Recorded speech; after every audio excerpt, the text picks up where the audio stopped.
is the new operating system and the new hardware. This is the new hardware right here. This will be out sometime next year. Okay, what I'd like to do is talk about the BB10 today. And let's start talking about our Hello World app. First of all, BB10 uses two essential components in native development. You can also develop on the BB10 in Android up to 2.3 and also Adobe Air. So if you're stuck on one particular development environment, most likely the BB10 will be able to accommodate you in whichever form you choose to develop it. The first component is the UI built. Is the UI built using Cascades, which is essentially Qt4. Is anybody familiar with Qt4? A little bit. Anyhow, it's like sort of like meta tags, and you put the information inside the tags, which was first developed by Qualcomm, hence the Qt, and then it was made open source. And then the back end is C++ if you want to develop in native. Any C++ developers here? Quite a few of you. Okay. All right. Where do I need to start? Well, first you get the Cascades SDK from the Room developer site here, and then the simulator from here, and then we use VM Player to run the simulator on. Okay. Of course, all these links are free. Yes. You can start here if you've never built anything for BlackBerry before. This is the sort of the start page for our development resources. And there's a large variety of resources, step-by-step instructions, code samples, everything you could possibly want.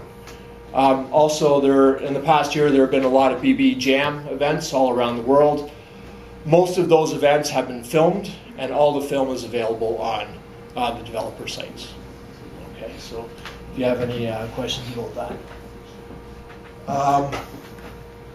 Okay, let me show you a little bit here.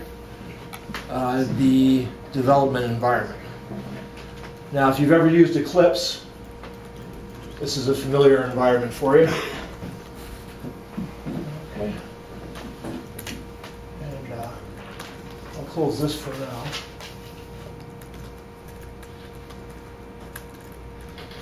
And I'll just open the Hello World.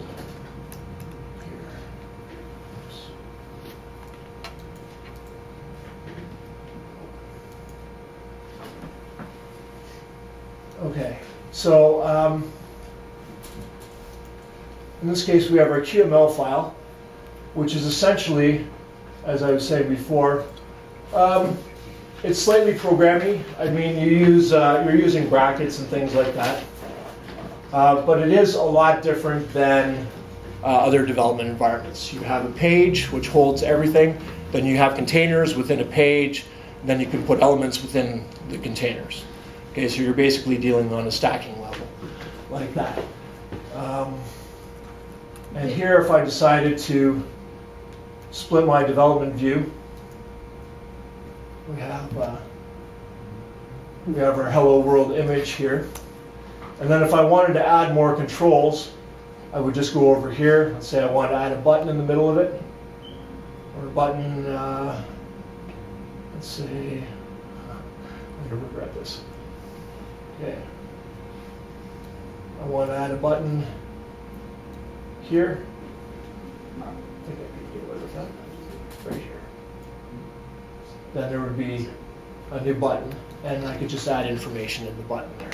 Does each Cascade file represent one view? Nope. It's all together. So all views in your app are in a single file? That's right. That's not actually true. I think there's multiple QML files per view. So I'm pretty sure everything's nested inside each other. Well, for sure everything's nested, but I think typically there are multiple. At least how I've done it is using multiple QML files. Okay. Again, this is your standard Eclipse. If you've used Eclipse, or even NetBeans is a very similar output as well. Here are XML files that contain information about what device you're running on. The nice thing about BB10 is this never changes. Okay, if you've ever developed on Android, you know what I'm talking about. And like C, it has a make file and all that. There's also our C source here. If you've ever developed in C++, this will look familiar to you as well. Of course, we bring in the libraries here and here, which gives us our functionality for the user interface. Any questions about that so far? The GUI, can you do drag and drop on the image? Absolutely. Oh. Yeah, no problem. That's when you switch over to the QML, all your controls are right here. And you can add whatever you like. And the nice thing about the Cascades controls is animations are built right into them. You don't have to animate your buttons or anything. It's all just part of the object that you add onto the screen. Okay, 5. Oops.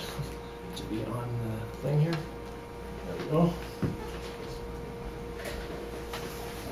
Okay, why Cascades? UI construction is simple and easy. Allows for unifying themes and colors across your application. And also there are a host of QML resources out on the web. It's an open source. It's got a very good community behind it. What do you mean by allow unifying themes and colors? Well, by having everything within a page or within a container, then all the elements within the container or within the page can all be styled the same way. So you don't have to style each individual element. I mean, you can if you want to, but you don't have to. Okay, that was the development environment I talked about. Okay, just some further details. Again, everything is stacked within a window or a page. It has a nested hierarchy. Page is your main window. Containers are what you put your elements inside of. And as you visually add elements to your UI, the QML code is built for you. Right? So it's really nice like that. All you have to do is add IDs. Of course, you name your elements so that you can refer to them back in code. And you tailor to your taste. Yes? Sorry, I think you mentioned this before. You said that the QML editor, is that what it's called? Well, yeah, sure. Is that freely available, or do you have Yep. to pay less to get at it? No. Part of the IP? Yeah, it's part of the IP. Actually, just out of curiosity, will these links be available somewhere, like the links that you're showing? Are they going to be on our website or? For sure they will. Oh, okay. Yes, they will. I hope to upload all the presentations to the meetup site, the Android Developers Meetup, under files. Not everybody knows that you can do files, upload on a meetup. There is a files link. So we'll put all the presentations in PDF. Sorry, I don't want to sidetrack too much. That meeting, is that on Meeting, the website, GoTo Meetings? Meetup. So Meetup.com. that group's on there as well? KW Android, both of our groups organize ourselves through Meetup.com. Okay. Yeah. So I'll be able to look at that. Okay, thanks. Sorry. Yeah. Sure, no problem. Any other questions? Yes. Go ahead. Yeah. Go multitasking. Yeah. You in your application you have to care about it, or is the QNX takes care of it? QNX takes care of it all. Other than the Windows Phone, BlackBerry 10 is the only multitasking mobile operating system, tablet or phone that's out there right now. You can run multiple programs at the same time. Android cannot do it. In I'm the aware. Java is multi-threading. Yeah. That's multi-threading. It's not multitasking. Yeah. A little bit. And Android is really aggressive about closing stuff and getting rid of it behind you if you're not looking at I it. mean, from the user experience, multi-threading different from multitasking. Yeah, I mean, don't iOS care has some about multitasking as well, behind the but it's stuff. limited. I want experience. So. Yeah, no, well, when it's backgrounded, you can still, yeah. Another developer friend of mine had 26 applications going at the same time on a playbook. And the playbook and the BB10 are running the same operating system behind the scenes. So it truly is a multitasking operating system. Yes? Have you played around with the HTML5 JavaScript version of this, or are you stuck to native? I've stuck to native, but the HTML5 is highly supported in the browser. The BlackBerry browser has the highest HTML5 compliance amongst any browsers. So WebWorks is what you're looking for there. And certainly WebWorks is very robust and has all of the features that QML does, for sure. Yes? So if someone's running like 26 apps, how do they stop, like, what about the impact that has to the user? Like, will the OS terminate things if it needs to, or will it say you're the user, handle it yourself? Yeah, basically. I mean, if you want to open 26 windows... Okay, then it's on you, yeah. Yeah, it's on you if you can handle 26 windows. I have troubles after about 7 or 8 myself. But. What's the memory usually on those devices? I'm not exactly sure. James, can you tell me what the memory on the BB10 comes stock with? Can you look at 2 open apps side by side? I know my Dev Alpha. My Dev Alpha has 16 gigs, Okay. and then there's also a 32 gig version of it. Yeah, I think it will go up to 64. Can it handle 2 like open like on the screen at the same time? No, like 'cause you said Windows. Like no, you can't like. You can't do side by side. Yeah, you can't do can't side do by side side. by Okay, side. okay. So it's one. I got But excited. I'm just going to use this because it's a little bit bigger, and I have stuff set up on here. That's just a developer device. Like I say, this is a playbook, and it has the same sort of idea. So here I have 3 different apps running at the same time: my mail, my browser, and then I also have my BBM. And through also the BB10 and the playbook, they interconnect with your BlackBerry seamlessly. Now, if one of those was a movie, would you be seeing it moving right now? It would pause. Okay, so it can't run in that mode.